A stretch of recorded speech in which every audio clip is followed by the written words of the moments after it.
Okay, thanks, Brian. Off to St. Catharines we go, because Niagara Region has taken the next steps in its plans to dismantle and remove the St. Paul West Bridge as part of a bigger project to upgrade the area. I want to bring in Simone Gavros, who is there with more, with a special guest and friend of the show. We talked about this with him last week, too.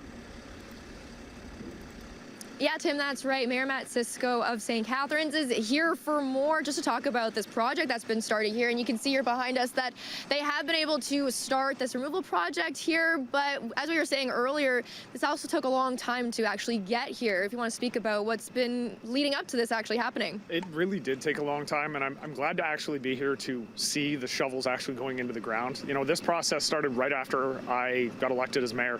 One of the first meetings I had was with regional staff saying, listen, the bridge is in such bad shape, we've got to shut it down to one lane of traffic. And then a year ago, it was, okay, now we're going to shut it all the way down. There's a lot of frustration amongst the businesses and the residents that it's taken this long, and I can't lay the blame at the feet of the region either. I mean, this was a CN asset for 100 years. It's failing to the point that we had to shut it down and wasn't safe anymore.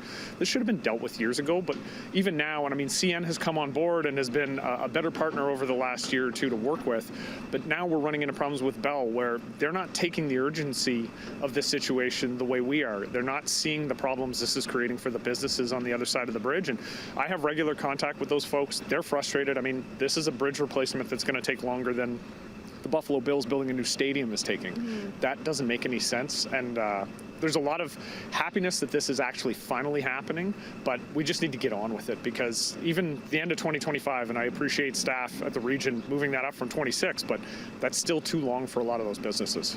Yeah, you mentioned a lot of those roadblocks that have been in place preventing this from actually going forward, but we are seeing now those crews have arrived. They're taking this down. This is going to last for the next 48 hours. What does a new bridge then mean for the community to have this actually in place here by next year? This is a major transportation link into the city from the west side of the city, so it's incredibly important for us. I mean, this bridge does have a bit of a reputation.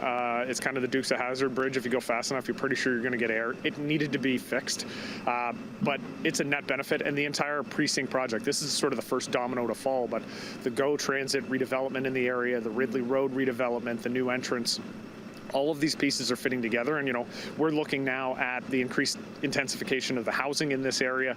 There's a certain level of excitement, but that excitement is tempered a little bit with the frustration. So we're just trying to support the businesses as best we can. I encourage everybody to get out onto St. Paul West on the other side of this bridge. There are some awesome restaurants, businesses in the area. I hope people take the opportunity to get down there and give them some support when they need it.